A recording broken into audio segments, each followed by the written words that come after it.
Hi friends, welcome to our channel. Friends, ఈరోజు మనం బయాలజీలో third chapter అయిన ట్రాన్స్పోర్టేషన్ గురించి తెలుసుకోబోతున్నాం అనమాట. మీరే ఒకసారి ఆలోచించండి. ఇన్ని సెల్స్తో కూడిన ఒక శరీరానికి ఆక్సిజన్ గ్యాసెస్ అందించడానికి మన బాడీ అనేది ఎంతో శ్రమ పడాలి. ఇందులో ఒక్కొక్క సెల్కి ఇంకొక సెల్కి మధ్యలో కొన్ని అనిమల్స్లో డిఫ్యూజన్ ఆస్మోసిస్ ప్రాసెస్ వల్ల ట్రాన్స్పోర్ట్ అవుతూ ఉంటాయన్నమాట. కొన్ని యూనిసెల్యులర్ ఆర్గానిజమ్స్ అంటే అందులో ఒకే సెల్ ఉంటుందన్నమాట. ఒకే సెల్ ఉంటుంది కాబట్టి ట్రాన్స్పోర్టేషన్ అనేది కూడా ఒక సెల్లోనే జరుగుతుంది. అది ఈజీ. కానీ ఇంత భారీ నిర్మాణమైన ఒక మనిషి శరీరంలో ట్రాన్స్పోర్టేషన్ జరగడం అంటే చాలా కష్టం. యూనిసెల్యులర్ ఆర్గానిజమ్స్లో జరిగినట్టు మనిషిలో కూడా జరగాలంటే అది కొన్ని సంవత్సరాలు అవుతుంది, ఒక గ్యాస్ని లేదా ఫుడ్ మెటీరియల్ని మొత్తం శరీరానికి పంపించడానికి.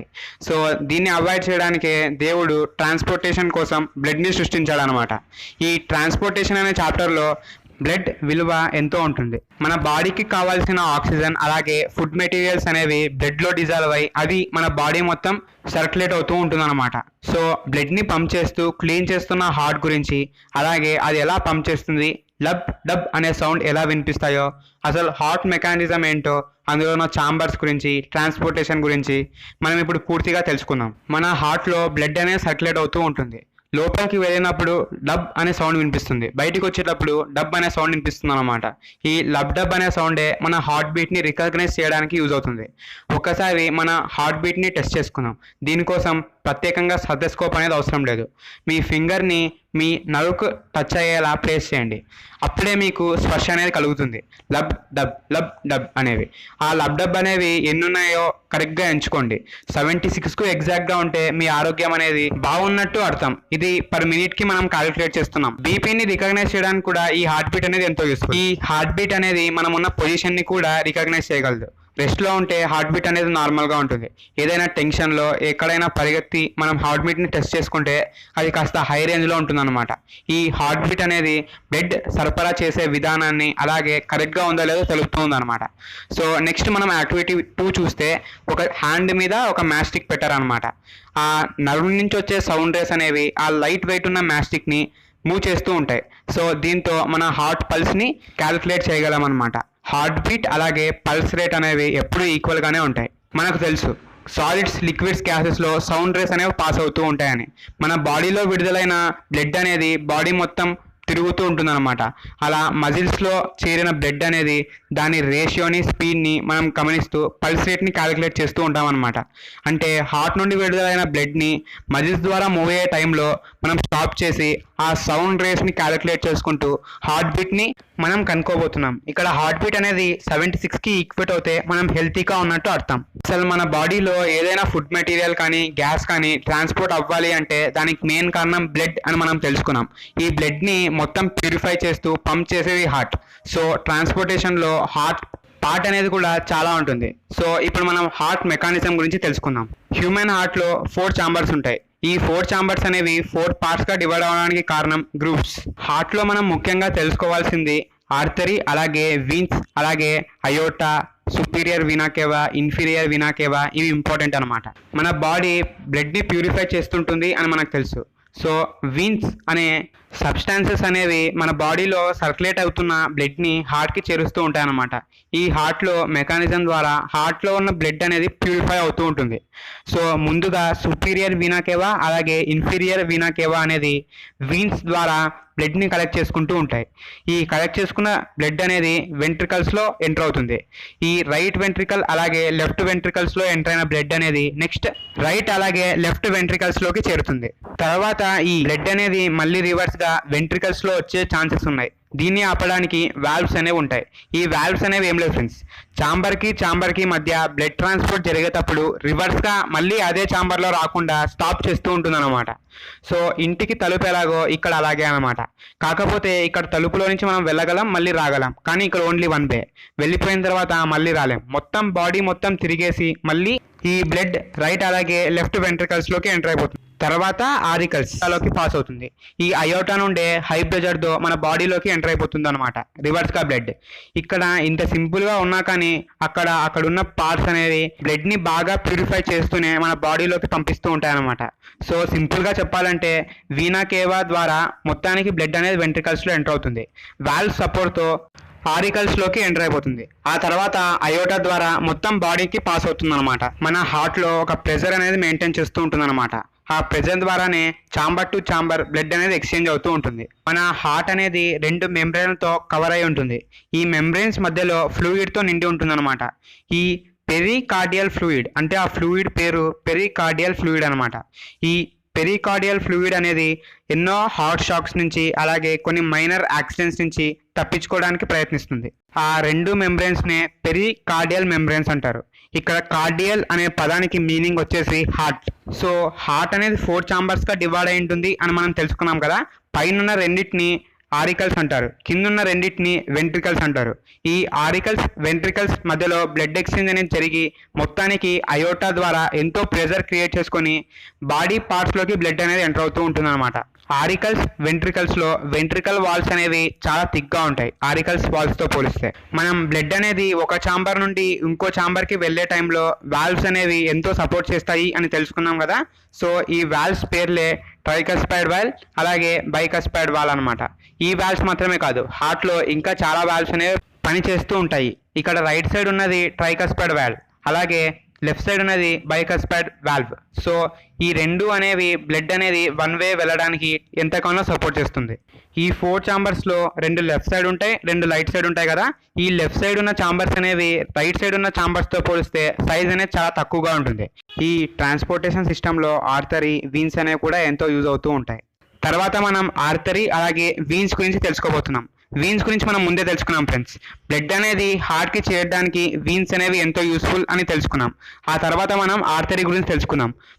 బ్లడ్ అనేది హార్ట్లో బాగా ప్యూరిఫై అయ్యి బయటికి వెళ్ళడానికి కారణం ఆర్టరీ. ఈ అయోటా సపోర్ట్తో ఆర్టరీస్ సపోర్ట్తో బ్లడ్ అనేది మళ్ళీ బాడీ పార్ట్స్కి ఎంటర్ అవుతుంది అనమాట.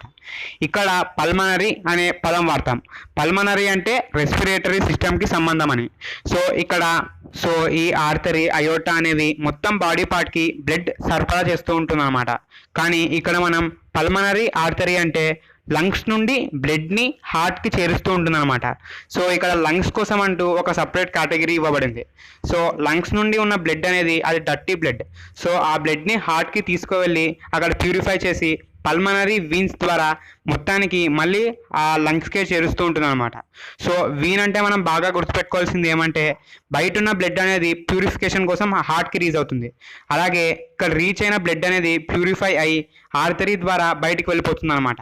కానీ పల్మనరీ అనే పదం వాడితే ఈ 2 ఎక్స్చేంజ్ చేసుకుంటాయి అని మనం గమనించాలి. అంటే అప్పటిదాకా అన్ని వీన్స్ అనేవి బయట అంటే బాడీ పార్ట్స్లో ఉన్న బ్లడ్ అనేది లోపల ఉన్న హార్ట్కి రీచ్ అవ్వడానికి తోడ్పడతాయి. కానీ పల్మనరీ వీన్ అనేది మాత్రం బయటికి రావడానికి అంటే లంగ్స్కు బ్లడ్ని సరఫరా చేస్తుంటాయి అన్నమాట. అలాగే పల్మనరీ ఆర్టరీ అంటే అన్ని ఆర్టరీస్ లాగా బయటికి వెళ్ళిపోదు బాడీ పార్ట్స్లోకి. సో అది లంగ్స్లో ఉన్న బ్లడ్ని కలెక్ట్ చేసుకుంటూ ప్యూరిఫై చేస్తూ వీన్స్ సపోర్ట్తో మళ్ళీ మంచి బ్లడ్ని అందిస్తూ ఉంటుంది. ఇక్కడ ఆర్టరీకి వీన్కి మధ్యలో బ్లడ్ క్యాపిలరీస్ అనేవి ఉంటాయి. ఇక్కడ ఆర్టరీకి వీన్కి కనెక్షన్ని చేపట్టేవి బ్లడ్ క్యాపిలరీస్. ఫ్రెండ్స్, ఇక్కడ హార్ట్ అనేది 4 ఛాంబర్స్గా కన్వర్ట్ అవ్వడానికి కారణం గ్రూప్స్. అలాగే ఇక్కడ రైట్ అలాగే లెఫ్ట్ సైడ్ ఉన్న ఆర్టరీ వెంట్రికల్స్ని సపరేట్ చేసింది మాత్రం సెప్టా. సో ఇప్పటిదాకా మనం మన హార్ట్ దగ్గర ఆర్టరీ వీన్స్ బ్లడ్ క్యాపిలరీస్ అనేవి ప్రజెంట్ అయి ఉంటాయి. హార్ట్ మూవ్ అవుతూ మళ్ళీ ప్యూరిఫై అవ్వడానికి కూడా ఎంతో కారణం అని తెలుసుకున్నాం కదా. ఇవి ఇలా ఉంటాయని తెలుపుతూ వాటి యూజెస్ తెలిపిన సైంటిస్ట్ గురించి మనం ఇప్పుడు తెలుసుకుందాం. అప్పట్లో ఇటాలియన్ డాక్టర్ అయిన గిరోలామో ఫ్యాబ్రిసి అనే డాక్టర్ వాళ్ళ పేషెంట్ని ట్రీట్ చేసే టైంలో అతని కాలుని బాగా గమనించాడు. తను ఏం కనుక్కున్నాడంటే కాలులో వీన్స్ ఉన్నట్టు కనుక్కున్నాడు. ఈ వీన్స్ని బాగా పరిశీలిస్తే అక్కడ వాల్వ్స్ అనేవి ప్రజెంట్ అయి ఉన్నాయి. సో ఇక్కడ వీన్స్ గురించి మనం తెలుసుకున్నాం కదా. హార్ట్కి బ్లడ్ని సప్లై చేసేది వీన్స్. సో ఈ వీన్స్ గురించి తను తెలుసుకున్నాడు. అందులో వాల్వ్స్ గురించి తెలుసుకున్నాడు. ఈ వాల్వ్స్ అంటే మనం ఒక డోర్లా ఉంటుంది, 1 వే ఉంటుంది అని తెలుసుకున్నాం కదా, అవే వాల్వ్స్. ఈ రెండింటిని ప్రజలకు తెలియజేశాడు. అప్పట్లో ప్రజలు, డాక్టర్లు, సైంటిస్టులు ఏమనుకున్నారంటే ఇలాగే వాల్వ్స్ అనేవి హార్ట్లో కూడా ప్రజెంట్ అయి ఉంటాయి, ఒక్కొక్క ఛాంబర్కి మధ్య ఇలాంటి వాల్వ్స్ అనేవి ప్రజెంట్ అయి ఉంటాయి అని ముందుగానే గెస్ చేశాడు. కానీ ఇలా కొన్ని వాల్వ్స్ అనేవి ఉంటాయి అని చెప్పిన ఫ్యాబ్రికీ మాత్రం దీన్ని పెద్దగా పట్టించుకోలేదు. ఆ తర్వాత తన స్టూడెంట్ అయిన విలియం హార్వే అనే సైంటిస్ట్ హార్ట్లో ఉన్న వాల్వ్స్ గురించి తెలుసుకోవాలనుకున్నాడు. దీనికోసం అప్పుడే చచ్చిపోయిన మనుషుల్ని తను తెచ్చుకొని హార్ట్ని డిటాచ్ చేసి మొత్తానికి వాల్వ్స్ ఉంటాయో లేదో ఎలా పనిచేస్తాయో తెలుసుకున్నాడు. కానీ చనిపోయి ఉంటారు కాబట్టి అవి ఎలా పనిచేస్తాయో సరిగ్గా చెప్పలేకపోయాడు. సో మళ్ళీ అనిమల్ హార్ట్ని డిటాచ్ చేసి దాని మీద టెస్ట్ చేశాడు. మొత్తానికి హార్ట్లో కూడా ఇలాగే వాల్వ్స్ అనేవి ప్రజెంట్ అయి ఉంటాయని, ఇవి వన్ వే ఉంటాయని తను తెలుసుకున్నాడు. తర్వాత వన్ వే ఉన్నాయంటే ఇక్కడ బ్లడ్ని సరఫరా చేసేది ఒకటి ఉండాలి, అలాగే బయటికి వచ్చేలా చేసేది ఇంకొకటి ఉండాలి. సో అవే వీన్స్ ఆర్టరీస్ అని జనాలకు తెలియజేశాడు ఈ వ్యక్తి. సో మొత్తానికి గురు శిష్యుల ద్వారా హార్ట్లో ఉన్న వీన్స్, వాల్వ్స్, ఆర్టరీస్ గురించి తెలుసుకున్నాడు. ఈ విషయాన్ని కనిపెట్టిన విలియం హార్వే గారికి ఒక డౌట్ వచ్చింది. ఇక్కడ ఆర్టరీ, వీన్స్ అనేవి ఉన్నాయి కదా, ఈ రెండింటిని జాయిన్ చేయడానికి ఏదో ఒక సబ్స్టెన్స్ అనేది కావాలి. దానికి కనుక్కోవాలంటే హైలీ క్వాలిఫైడ్ మైక్రోస్కోప్ అనేది కావాలి. కానీ ఆ టైంలో మైక్రోస్కోప్ అనేది లేదు కాబట్టి ఇది అక్కడితో ఆగిపోయింది. ఆ తర్వాత మార్షల్లో మాల్ఫిజీ అనే వ్యక్తి వీన్స్కి, ఆర్టరీస్కి మధ్య బ్లడ్ క్యాపిలరీస్ అనేవి ఉంటాయని, సో ఇవే మొత్తానికి బ్లడ్ ట్రాన్స్పోర్టేషన్ చేయడానికి కారణమని హైలీ క్వాలిఫైడ్ మైక్రోస్కోప్తో చూసి నిర్ధారించారు. లాటిన్ భాషలో క్యాపిలరీస్ అంటే థిన్ హెయిర్. చూడ్డానికి మైక్రోస్కోప్లో ఆ క్యాపిలరీస్ అనేవి థిన్ హెయిర్స్గా కనిపిస్తాయి కాబట్టి లాటిన్ భాషలో ఉన్న మీనింగ్ ప్రకారం వాటికి క్యాపిలరీస్ అనే నేమ్ వచ్చింది. సరే, ఇప్పటిదాకా మనం వీన్స్, ఆర్టరీస్, బ్లడ్ క్యాపిలరీస్ అంటూ చెప్పుకున్నాం కదా. ఇప్పుడు ప్రాక్టికల్గా అవి ఎలా పనిచేస్తాయో తెలుసుకుందాం. స్క్రీన్ మీద ఉన్న పిక్చర్ని ఒక్కసారి అబ్జర్వ్ చేయండి. ఒక వ్యక్తికి ఎల్బోకి కాస్త ముందుగా ఒక తాడ్ని గట్టిగా టై చేశారు. ఆ చేతిలో ఏదో ఒక స్టిక్ పట్టుకున్నాడు. ఎందుకంటే బ్లడ్ ఫ్లో అనేది బాగా ఉండాలంటే అలా చేయాలి. సో మొత్తానికి మనం గమనిస్తే 2 మజిల్స్ అనేవి ఫామ్ అవుతాయి. ఇందులో ఒకటి ఆర్టరీ, మరొకటి వీన్. ఇక్కడ మనం ఇంతవరకు ఉన్నట్టు ఆర్టరీ అంటే హార్ట్ నుండి హ్యాండ్కి బ్లడ్ని సప్లై చేస్తూ ఉంటుంది అనమాట. సో ఎల్బోకి కాస్త పైన భాగంలో మనం ఫీల్ అవ్వగలం బ్లడ్ అనేది హ్యాండ్కి రీచ్ అవ్వడం లేదు అని. వీన్స్ అంటే ఎగ్జాక్ట్గా ఆపోజిట్, హ్యాండ్ టు బ్లడ్ కాబట్టి అది కూడా మనం ఫీల్ అవ్వగలం. సో ఈ ఎక్స్పెరిమెంట్ ద్వారా వీన్, ఆర్టరీ గురించి తెలుసుకుందాం. వీన్స్ చూడడానికి ఇలా ఉంటాయి, అలాగే ఆర్టరీస్ చూడడానికి ఇలా ఉంటాయి అన్నమాట. సో బ్లడ్ క్యాపిలరీస్ ఇలా ఉంటాయి. ఎగ్జామ్లో వీటి ఇమేజెస్ ఇచ్చి వీటి యూజెస్ రాయండి అని అడగగలరు. వీనికి, ఆర్టరీకి కన్ఫ్యూజ్ అవ్వకండి. సో ఇప్పటిదాకా మనం ట్రాన్స్పోర్టేషన్ అనే చాప్టర్లో హాఫ్ పార్ట్ ఫినిష్ చేసేసాం అనమాట. నెక్స్ట్ హాఫ్ పార్ట్ అనేది ఈ వీడియో ఎండ్ స్క్రీన్లో ఇవ్వబోతున్నాను.